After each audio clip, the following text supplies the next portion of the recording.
Assalamualaikum warahmatullahi wabarakatuh. Waalaikumsalam. Selamat datang di studio kami, Studio Si Keren, studio inspiratif, kreatif, dan responsif dalam acara Q&A with Ustadz bersama saya, Soca Bening Pengilon. Pertama-tama, marilah kita panjatkan puji syukur kehadirat Allah Subhanahu wa Ta'ala yang memberikan kita kesehatan, keselamatan, dan kesempatan dapat berjumpa pada acara siang hari ini. Selanjutnya, salawat dan salam semoga selalu dilimpahkan kepada junjungan kita, Nabi besar Muhammad SAW. Sebelum memulai acara, saya ucapkan terima kasih banyak kepada Bapak Kepala SMPN 1 Sumeneb, Bapak Saiful Rahman Dasuki, kepada para guru, khususnya Bapak Fauzi, selaku narasumber pada acara siang hari ini. Assalamualaikum Pak Fauzi. Waalaikumsalam warahmatullahi wabarakatuh. Bagaimana kabarnya? Alhamdulillah, sehat, semangat. Semangat. Ya, jadi teman-teman, Bapak Fauzi ini adalah salah satu guru agama di SMPN 1 Sumeneb. Beliau pernah mondok di Pondok Pesantren Sumber Bungor Pakong Pamekasan, serta alumni dari Fakultas Syariah IAIN Sunan Kalijaga Yogyakarta.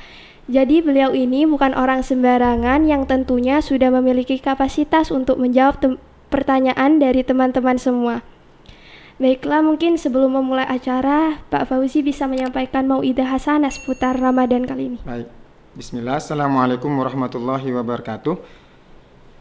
Hamdan lillah, salatan wa salaman ala rasulillah wa ala alihi wa ashabihi wa mawalah wa la hawla wa la quwata illa billah, amma ba'd. Fa ya rabbi syrah li sadri wa yassir li amri wa hlul 'uqdatam min lisani yafqahu qawli.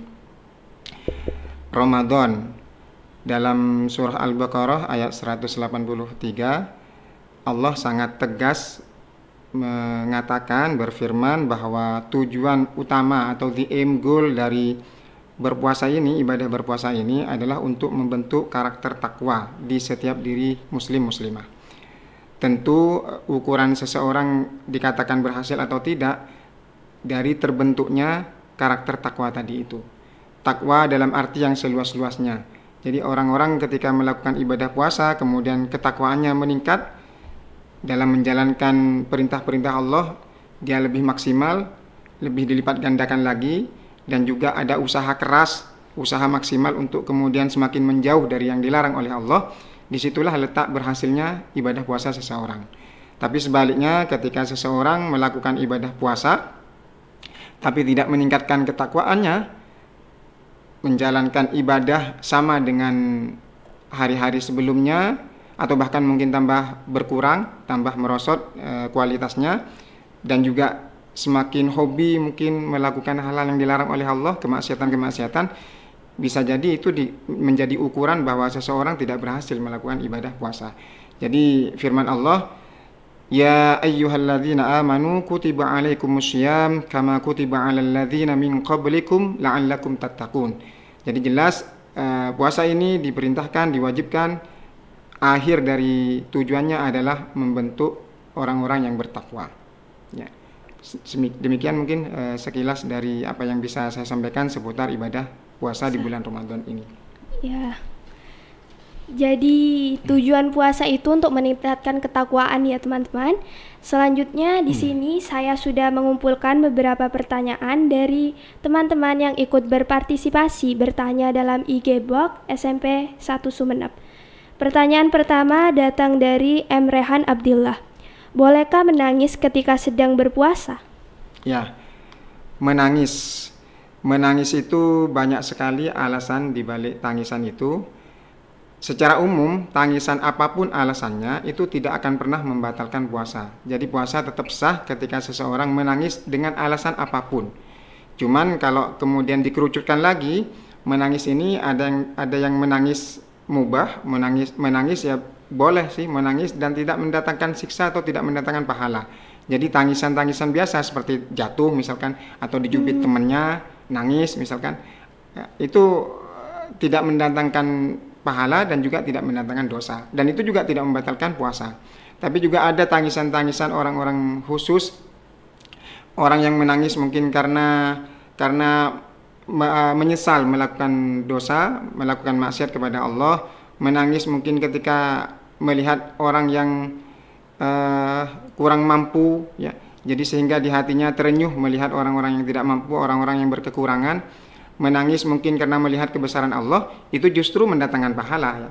Jadi ketika hatinya itu tersentuh, atau mungkin sekarang sedang marak acara-acara televisi ya, kayak acara Hafiz begitu, kemudian nangis, itu tangisannya itu mendatangkan pahala, karena itu termasuk amal soleh ya. Jadi tangisannya justru sangat dianjurkan oleh Allah menangis seperti itu. Di Al-Quran itu jelas Allah berfirman, "Falyabku katsira walyadhaku qalila." Jadi menangislah yang banyak, tertawalah sedikit. Ya tidak seperti orang-orang zaman sekarang tertawanya yang banyak, menangisnya sedikit. Ya, tapi sekali lagi catatannya adalah tangisan yang mendatangkan pahala, yaitu tadi yang dijelaskan sama Pak Fauzi tadi itu. Jadi menangis karena dosa, atau mungkin menangis karena terenyuh melihat kekurangan yang dilihat dari orang lain, atau mungkin menangis karena melihat kebesaran Allah. Ya, demikian. Intinya menangis apapun alasannya tidak membatalkan puasa. Ya. Jadi pertanyaan selanjutnya datang dari Gienia. Bapak, selain tahajud, duha, lebih banyak membaca Al-Quran, apalagi amal saleh lain yang dapat dilakukan saat bulan Ramadan? Ya, amal soleh itu kalau diambil intisari dari definisinya, itu semua hal yang kita lakukan, semua organ tubuh kita melakukan apapun itu, dan itu mendatangkan manfaat buat diri kita dan orang lain, atau mungkin bahkan alam semesta ini, itu dikatakan amal soleh, dan itu semuanya sangat dianjurkan oleh Allah Subhanahu Wa Taala, terutama di bulan Ramadan. Ya. Jadi selain tadi disebutkan membaca Al-Quran, menambah sholat-sholat sunnah, misalkan itu semuanya sangat dianjurkan. Kalau sekali lagi, misalkan jari selama ini mungkin sering ngotak-ngatik HP begitu ya, pencet-pencet tombol HP itu. Kalau itu kemudian mendatangkan manfaat buat diri kita dan juga orang lain, itu bisa menjadi ibadah atau amal soleh yang sangat dianjurkan di dalam menjalankan ibadah di bulan Ramadan ini. Kaki ketika harus melangkah, otak ketika harus berpikir, bahkan hati ketika harus merasa. Sekali lagi, kalau itu mendatangkan manfaat, maka itu termasuk amal ibadah atau amal soleh yang sangat dianjurkan untuk dilakukan, terutama di bulan Ramadan, karena kita tahu pahala di bulan Ramadan ketika kita melakukan yang wajib ataupun yang sunnah itu sangat-sangat dilipat gandakan. Jadi demikian. Ya, selanjutnya datang dari F. Resilia PM. Hehe, apa hukumnya puasa jika misal ada orang yang hanya berpuasa saja tetapi tidak sholat? Ya, ada hehe-nya tadi ya. Iya. Ya. Menjalankan ibadah puasa tapi tidak sholat ya. Kita lihat alasan tidak sholatnya tadi. Kalau mungkin alasannya karena lupa ya, atau karena mungkin tertidur sehingga dia kelewatan waktu sholatnya dan kemudian dikodok, diganti, itu masih bisa dimaafkan ya. Asal dia segera bertobat, beristighfar, dan kemudian berkomitmen, berjanji kepada dirinya untuk tidak mengulanginya lagi. Tapi kalau kemudian sholatnya itu ditinggal karena memang sengaja, ada kesengajaan, hampir semua ulama, bukan hampir ya, semua ulama mengatakan kalau orang kemudian meninggalkan sholat karena dia menganggap sholat itu tidak wajib lagi, maka itu otomatis menjadi kafir. Dan seorang kafir ketika menjalankan ibadah puasa itu tidak dinilai apa-apa. Artinya puasanya tidak sah, juga tidak dianggap berpuasa oleh Allah itu. Jadi kita lihat orang ini tidak sholat karena apa ya. Kalau dia meninggal, apalagi sampai meremehkan.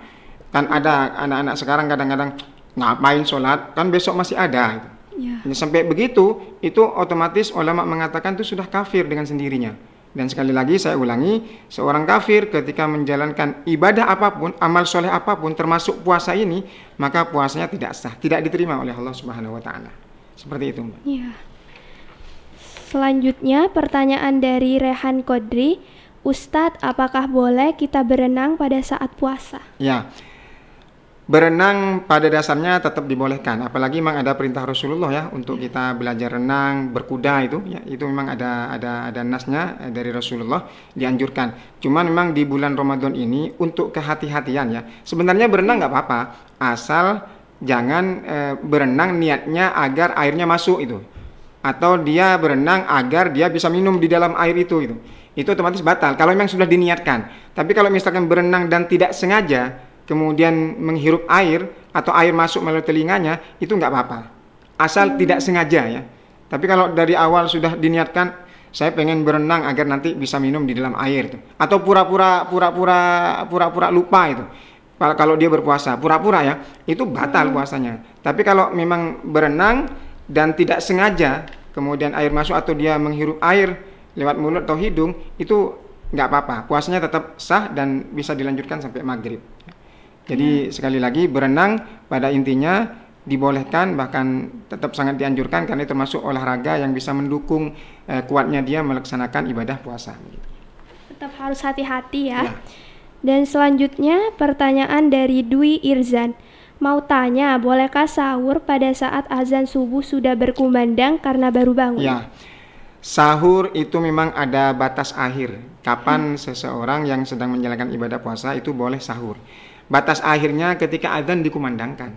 Jadi ketika azan subuh sudah dikumandangkan, itu awal dari dimulainya ibadah puasa. Ya.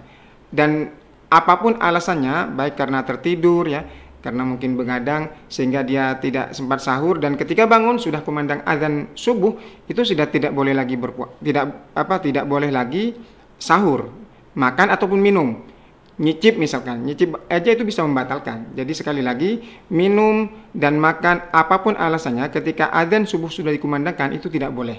Kalau dipaksakan dia kemudian minum karena alasannya tadi tertidur atau bahkan makan sampai kenyang bahkan, ya itu batal puasanya ya. Puasa hari itu nggak diterima. Demikian, Mbak. Jadi tidak boleh ya kalau sudah azan subuh berkumandang, sudah awal puasa kita sudah dimulai. Ya. Selanjutnya datang dari Novrio Mahendra. Kalau kumur-kumur es dawet pada saat puasa, apakah batal ya Pak? Ya, kalau kumur-kumur es dawet ya, menarik ya.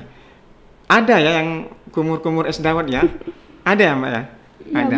Kalau memang ada ya, sekali lagi itu kembali lagi ke niat ya. Kalau niatnya kumur-kumur es dawetnya agar kemudian bisa kemudian menelan dawetnya itu sampai tertelan ya, karena memang sengaja itu, ya itu bisa membatalkan puasa. Tapi kalau alasannya apa ya kok bisa sampai berkumur-kumur es dawet gitu? Kalau sekedar nggak ada air sekarang kayaknya nggak masuk akal deh ya. Jadi ya itu tadi, kalau saya menganggap ini mengada-ngada ya, artinya dia kumur-kumur es dawet. Tapi kalau memang ada ya, asal contohnya gini, bikin es dawet lah, bikin es dawet, jangan sampai kumur-kumur lah. Misalkan nyicip, kalau cuma nyicip-nyicip begitu, agar asal nggak sampai tertelan, itu masih bisa dimaafkan. Artinya tidak membatalkan puasa. Ya, asal jangan langsung ditelan ya, setelah dicicip enak langsung ditelan, itu batal puasanya. Tapi kalau misalkan nyicip masakan kayak ibu-ibu sekarang masak ya untuk keluarganya, itu dicicipin udah manis atau belum ya, udah asin atau belum gitu, dicicipin dan dikeluarkan lagi ya, diludahkan lagi keluar, itu nggak masalah, nggak membatalkan puasa. Asal sekali lagi kata kuncinya jangan sampai ditelan. Jadi begitu. Nah kalau yang es dawet ini ya baru sekarang ini ya ada orang kumur-kumur es dawet begitu ya. Sekali lagi seperti itu tadi, asal tidak ada kesengajaan dan tidak kemudian ditelan dengan sengaja, itu tidak membatalkan puasa. Demikian, Mbak. Begitu. Selanjutnya pertanyaan dari Izar Akbar. Pak, kalau olahraga pas puasa boleh? Boleh, sangat boleh. Bahkan kalau anak-anak sekarang kan mungkin seneng bola ya. Ada beberapa pemain soccer player di internasional yang bahkan dia tetap menjalankan ibadah puasa, padahal dia mungkin harus berolahraga dengan tadi itu sepak bola ya.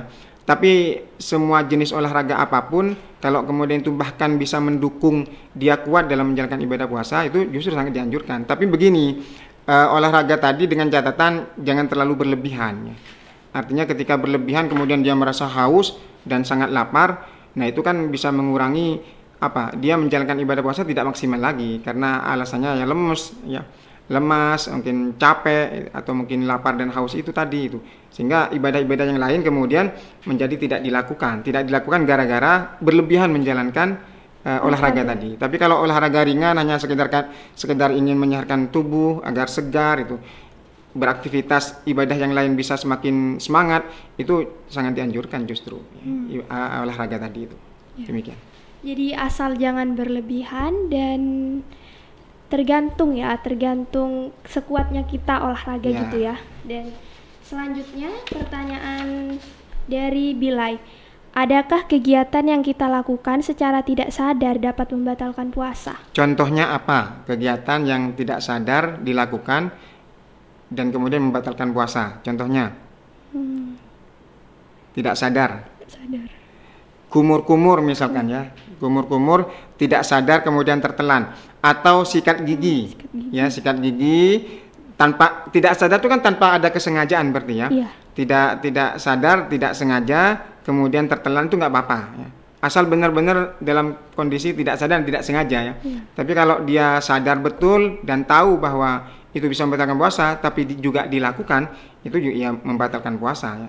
Jadi apapun yang dilakukan tanpa sadar, kalau saya bahasakan mungkin tidak sengaja, itu tidak membatalkan puasa. Termasuk makan dan minum. Makan satu piring tidak sadar kalau ini bulan Ramadan, lupa misalkan ya, tidak sengaja, tiba-tiba setelah habis mau minum terus ingat gitu kalau bulan Ramadan, itu puasanya tetap sah, asal jangan dilanjutkan minumnya, sudah sadar, sudah ingat, ya sudah ini sekalian aja minum, itu batal. Yang membatalkan bukan makannya tadi tapi minumnya. Justru Rasulullah bersabda itu ya, idza nasiya fa'akala wa syaribah.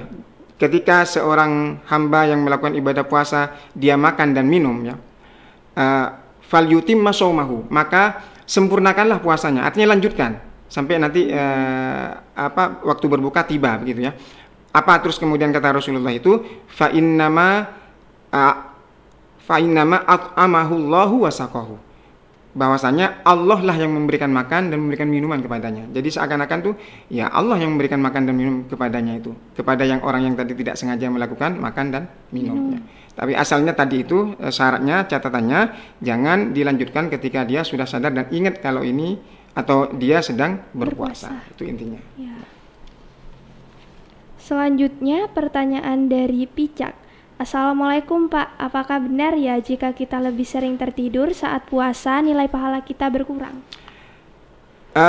Berlebihan tidur, apakah nilai puasanya bisa berkurang?